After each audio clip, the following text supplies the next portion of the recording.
I'm Paheli. I'm a fourth-year PhD candidate in the Biomathematics PhD program, and I'm going to tell you a little bit about my project on scaling theory in neurons.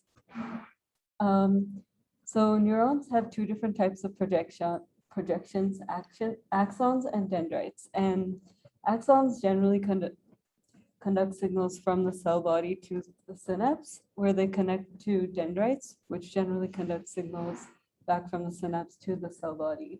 And as you can see in this image here, they have these characteristic morphologies. So axons have these longer parent branches, and dendrites have these shorter branches with more extensive branching trees. And these are the different morphologies within a single neuron. But there's also a vast diversity of morphologies across different cell types. And so the neuroanatomist Santiago Ramon y Cajal first made these really detailed drawings of different cell types and tried to come up with physical principles that were dictating these structures and the differences in these different structures across cell types. But modern technology has allowed us more sophisticated quantitative measurements. And so now we've had a lot more sophisticated methods to classify between different cell types, while Santiago Ramon y Cajal's descriptions were mostly qualitative. And a major goal of cell type classification is to come up with some kind of correspondence between structure and function. And so our goal is to approach this using mathematical modeling and come up with this correspondence. So one of the first kind of quantitative formalisms that tried to create a model that, that described what Ramon y Cajal was putting forth was developed in Hermann Kuntz's lab in Germany. And he came up with this graph theoretical algorithm to create these synthetic neurons.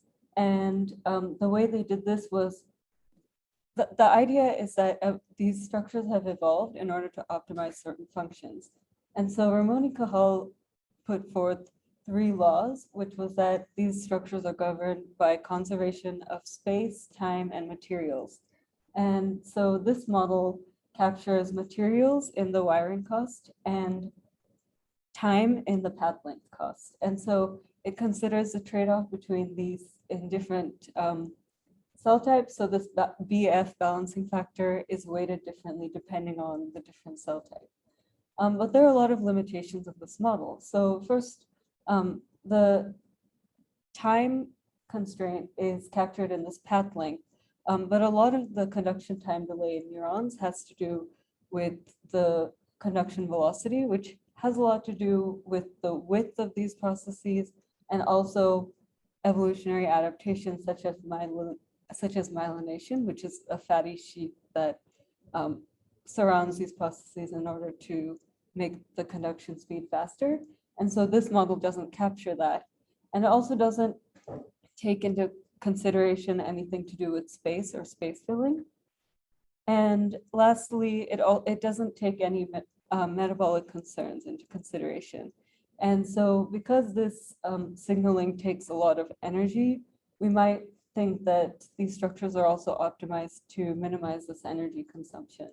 And so we want to build a more general model that takes all these things into consideration. And so we've chosen to approach this using biological scaling theory. So if you can see in this image here, there is a centralized cell body with these extending branching processes. And there are a lot of structural similarities between this and the cardiovascular system with centralized heart and these branching blood vessels. And previous work in our group has looked at the cardiovascular system and used biological scaling theory to relate these branching patterns to functions such as fluid flow, metabolism, and space filling.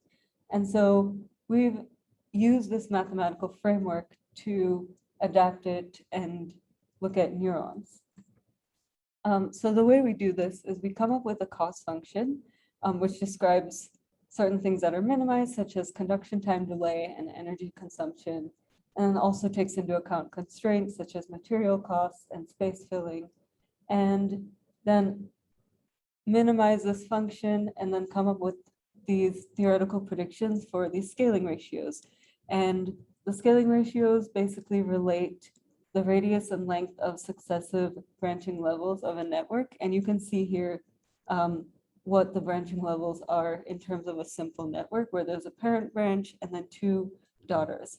And we calculate the prediction for this in terms of the branching ratio n, which in this case, because it's a bifurcating network, it's equal to 2.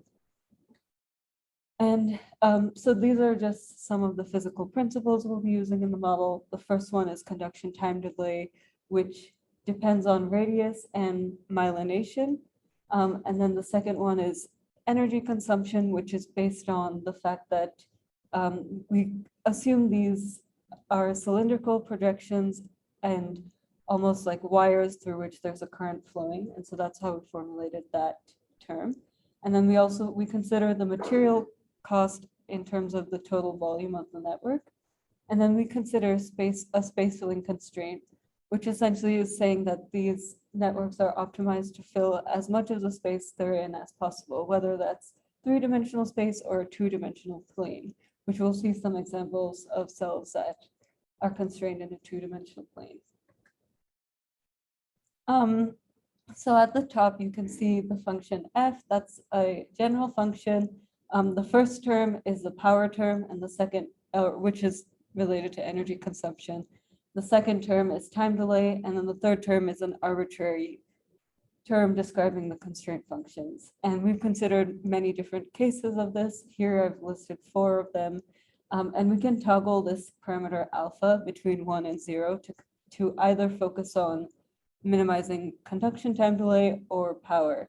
And then we consider different constraints. So these are 4 cases where we consider time minimization, and there are 2 cases, myelinated and unmyelinated. And then power minimization, where there are 2 cases. One is fixed volume, which is a material constraint, and one is fixed time delay, which is a conduction time delay constraint.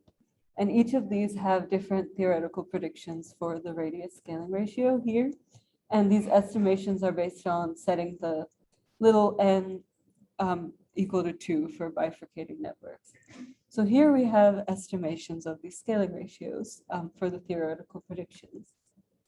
And here, we also want to compare this to data to see how accurate it is and to see if there's any connection between these different structures and different functions optimizing the structures. So here are 2 different types of dendrites. On the left, you see Purkinje cells. And as I mentioned before, this is an example of a neuron where the process is kind of constrained to a 2-dimensional plane. And then here we have motoneurons on the right. And you can see in the figures, the colorful dotted lines show the theoretical predictions for the different cases. And the solid black line shows the mean in the data.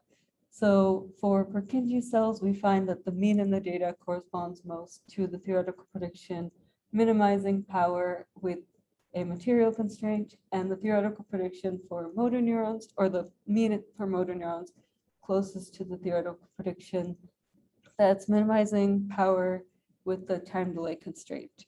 And this makes sense intuitively because motoneurons are part of the sensory motor system, and so they're connected to muscles directly, and they are also connected to sensory neurons, and they're part of these kind of more time-sensitive processes and these reflexive movements. And so it makes sense that this data seems to suggest that time delay plays a greater role in constraining their structure.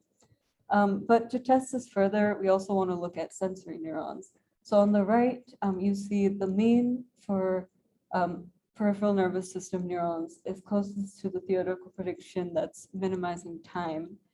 So again, suggesting that time plays a role in constraining the structure of these neurons in the sensory motor system. And then for axons, the mean is closest to the theoretical prediction minimizing time in the myelinated case. And this also makes sense intuitively because axons are, myelination is generally associated with axons rather than dendrites, and they have these faster conduction time because they have active conduction rather than passive electronic spread. So far we've looked at our general model and the way different functions correspond to different cell types, and that leads to different structures. But so far in this model, we've assumed that the two daughter branches are symmetric. So the two radii are the same, and the two betas for these two daughters, so beta is the scaling ratio for radius, they're both the same.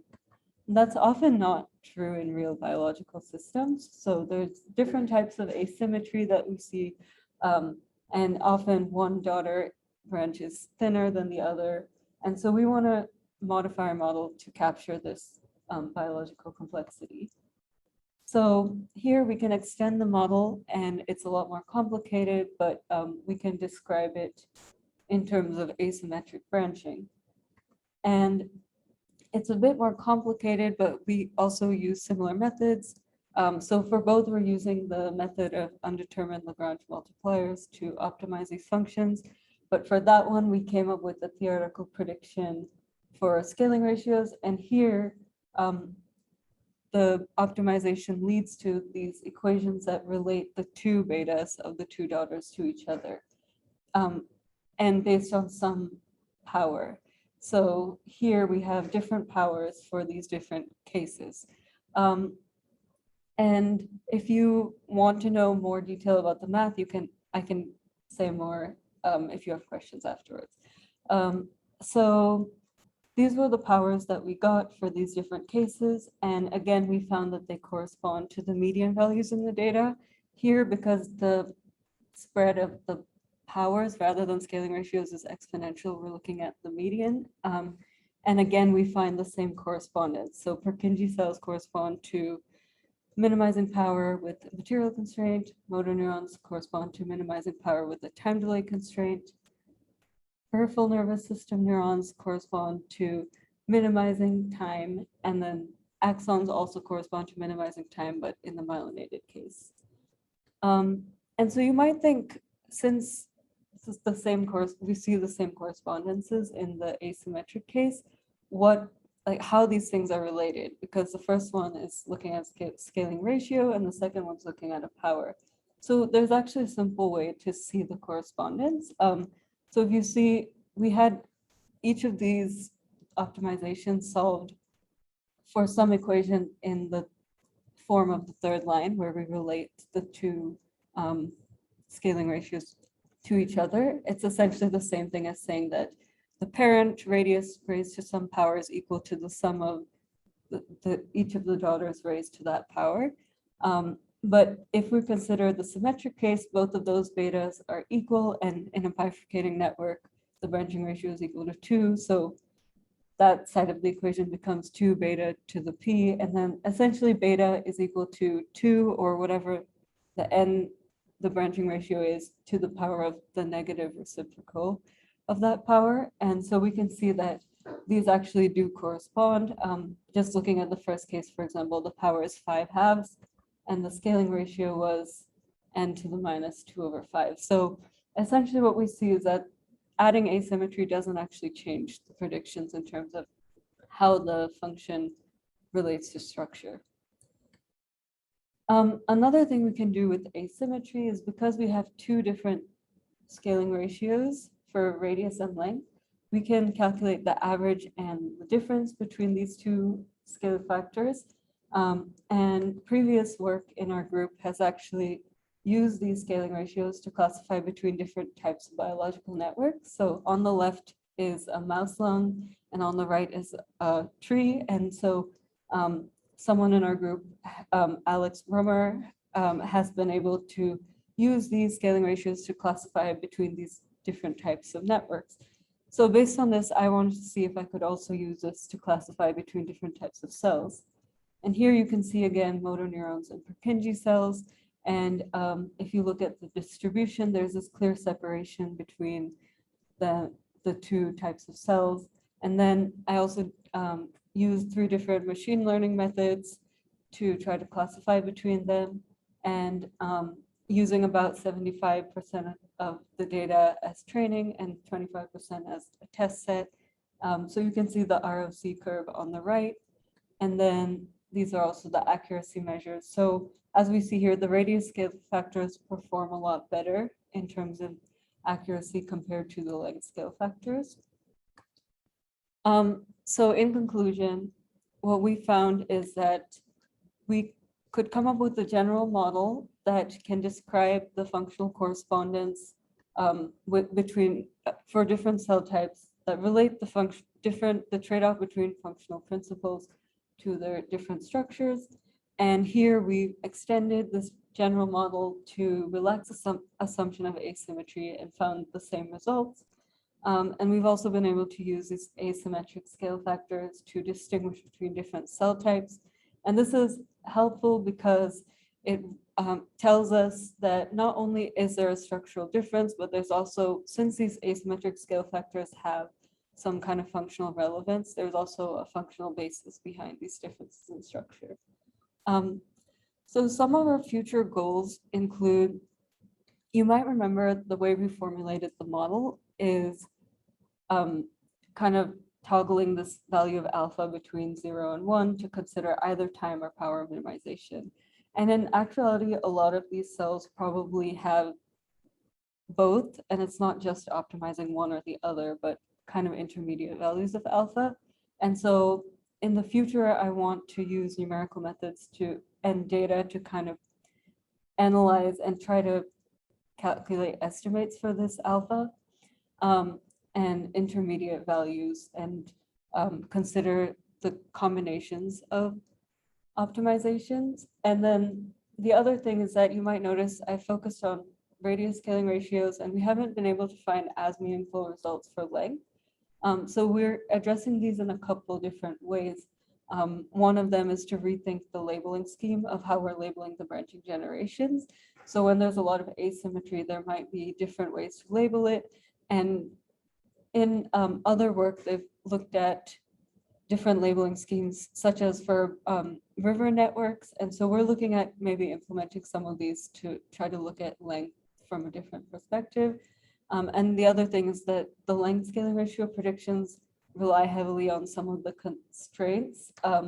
And we want to kind of reformulate these to make them more accurate so that we might get more meaningful results. But so far, based on the radius alone, we've been able to glean a lot from this that also agrees with some results in the neuroscience literature. So that's been pretty promising so far. So I just want to acknowledge QCBio for providing this platform, and my advisor, Ben Savage, and Alex Brummer, who's a postdoc who's done a lot of the work before this on other biological networks and who's advised me a lot on this project, and then all the members of the Savage Lab and the NIH and NSF for supporting my research. And these are the references for theory. And then these are the data cited from neuromorpho.org. And so these are for Golgi and Purkinje cells. These are for motoneurons. These are for axons and PNS neurons. So that's it. Let me know if you have any questions.